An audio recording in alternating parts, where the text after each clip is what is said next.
अस्सलाम वालेकुम वरहमतुल्लाहि वबरकातुहू। नाजरीन, उम्मीद करते हैं कि आप लोग खैरियत आफियत होंगे। नाजरीन, फिर से एक न्यू वीडियो लेकर के आप लोगों के बीच आ चुका हूं, तो चलिए बिना ताखीर किए हुए वीडियो को शुरू करते हैं। साथ ही वीडियोस अच्छी लगे तो एक छोटी सी रिक्वेस्ट है, लाइक शेयर करके एक प्यारा सा कमेंट कीजिएगा। गलत कमेंट कोई भी ना करे।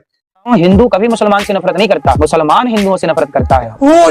बताइए 100 हिंदुओं के बीच में एक मुसलमान सुरक्षित है कि नहीं? लेकिन 100 मुसलमानों के बीच में क्या एक हिंदू सुरक्षित है? अभी बता दे भाई। मैं आपसे सहमत नहीं हूँ। आप मत रहिए सहमत। ये समाज बांटने वाली सोच नहीं है। तो दीपू की हत्या का जिम्मेदार कौन है? आप बताइए। वहाँ की सरकार जिम्मेदार है। वहाँ के लोग मुसलमान जिम्मेदार नहीं है? वहाँ की सरकार जिम्मेदार है। सरकार भी यहाँ मुसलमानों इस की है। देश में भी कई बार ऐसा होता है कि किसी मुसलमान की हत्या हो जाती है, हिंदुओं की भी होती है, लेकिन उसके लिए पूरी कम्युनिटी को तो नहीं हम जिम्मेदार ठहरा सकते। ये आप बांटने वाली सोच है। ये बड़ी अच्छी बात कही है। अभी हमारे देश में पुलवामा में पहलगांव में टोपा होगा एकदम। धर्म पूछ के मार दिया गया। गलत हुआ। मतलब हिंदुओं से नफरत थी तब ना आपको हिंदू है ठाठा कर वो दिया। आतंकवादी थे, आप आतंकवादी हैं। इतना सन्नाटा क्यों है भाई? तो मम्मी कहाँ से आया? मामा से मम्मा आया। अम्मी से मम्मी आया है। ये गुरु घंटाल आदमी है। पर मुझे बताइए, आज तक आप लोग ये क्यों नहीं बात करते हैं कि स्कूल में शिक्षा में बदलाव लाओ? गा से गधा पढ़ रहे हैं, क्यों पढ़ रहे हैं गा से गधा? गा से गणेश क्यों नहीं पढ़ सकते? अभी मजा आएगा ना भिड़ो। गा से गमला पढ़ा है मैंने, तो आपने पढ़ा होगा गा से गधा। गजब बेइज्जती है। मैं तो गा से गणेश पढ़ा हूँ। देखो जब मैं पढ़ा तब गा से गणेश था, आपने पढ़ा गा से गमला, अब गा से गधा पढ़ रहे आप हैं। तो 8वीं पास हैं, आप पढ़े ही कहाँ? हाँ, मैं 10वीं पढ़ा हूँ, आपने स्टडी की आपने नहीं। तो अभी बताया। क्यों? मतलब मैं 8वीं पास के बाद 9वीं में नहीं गया होऊंगा? चुप हो जा, 7वीं फेल। क्या कोई चाहते बात हैं तो आप? मेरे कह को रही अनपढ़ सिद्ध करना चाहते हैं? बिल्कुल भी नहीं। आप कथावाचक हैं। कथावाचक को तो लोग आप अपना मेरे को- आइडियल मानते हैं, आप लेकिन बहुत मेरे बेइज्जत करते हैं। फॉलोअर्स बढ़े, सुनिए। मुझे दान मिले, मुझे पैसा है, इसलिए मैं कुछ भी कहूंगा और वायरल होऊंगा और जेनजी के बीच में पहुंचूंगा। आग लगा दी, आग लगा दी, आग लगा दी। खत्म गया। ये तो लेने के देने पड़ गए।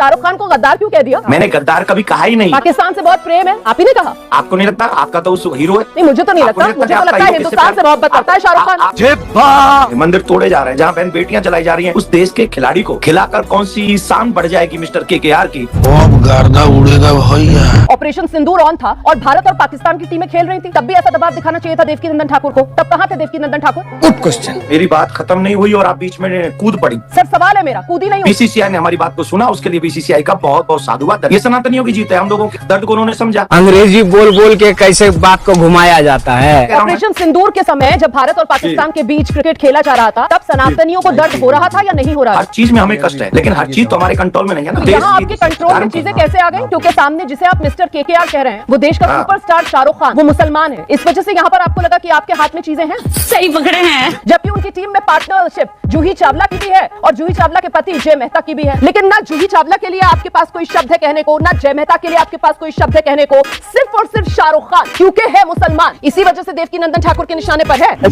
वाह दीदी। आप कह रही हैं कि वो मुसलमान है, कि फलाना है, कि वो ढिमका है। मैंने तो सिर्फ उसका नाम यही कहा, मिस्टर केकेआर। अच्छा, हमको सिखा रिया है। तो आप कथावाचक देवकी नंदन ठाकुर जी, लेकिन कोई मौका नहीं आता है जब जाति को लेकर, धर्म को लेकर आपके ऐसे बोल सामने आ जाते हैं कि समाज में विभेद फैलता है। देश के अंदर हिंदू मुसलमान को जो बांटने वाले बोल हैं, ये तो संविधान का अपमान हो रहा है। तो इसी से बचने के लिए आपने पहले ही कह दिया कि मैं तो मिस्टर केकेआर। तो यहाँ पर भी आप फंस जाएंगे। आग लगा दी, आग लगा दी, आग लगा दी। अगले चैनल पर जब जाएंगे ना, तो जरा चेंज कर लीजिएगा, मिस्टर मत लगाइएगा केकेआर के साथ, क्योंकि मैंने पहले ही कहा है जूही चावला वो पार्टनर है और वो मिस्टर में नहीं है। मेरा दर्द सनातनियों को है, बांग्लादेशियों में हत्या हुई है उसको है। चल झूठा। देवकी नंदन ठाकुर जो है, मुझे ऐसा लगता नहीं है उनको तकलीफ जो बांग्लादेश में हिंदुओं के साथ हो रहा है उसको लेकर हो रही है। मगर क्यों? मुझे ऐसा लगता है कि देवकी नंदन ठाकुर को निशाने पर शाहरुख खान को लेना है, इस वजह से देवकी नंदन ठाकुर ये तमाम बातें कर रहे हैं। वरना तो सर देश के अंदर शेख हसीना अभी भी रह रही है, इस पर तो देवकी नंदन ठाकुर ने कुछ नहीं कहा। अरे बोलना बुढ़े, बोलती क्यों बंद हो गई? खालिदा जिया का निधन होता है और भारत सरकार की तरफ से हमारे विदेश मंत्री वहां पर जाते हैं और अफसोस जताते हैं, इस पर तो देवकी नंदन ठाकुर ने कुछ नहीं कहा। बीसीसीआई को तो देवकी नंदन ठाकुर ने गद्दार नहीं कहा। खत्म गया। ये तो लेने के देने पड़ गए।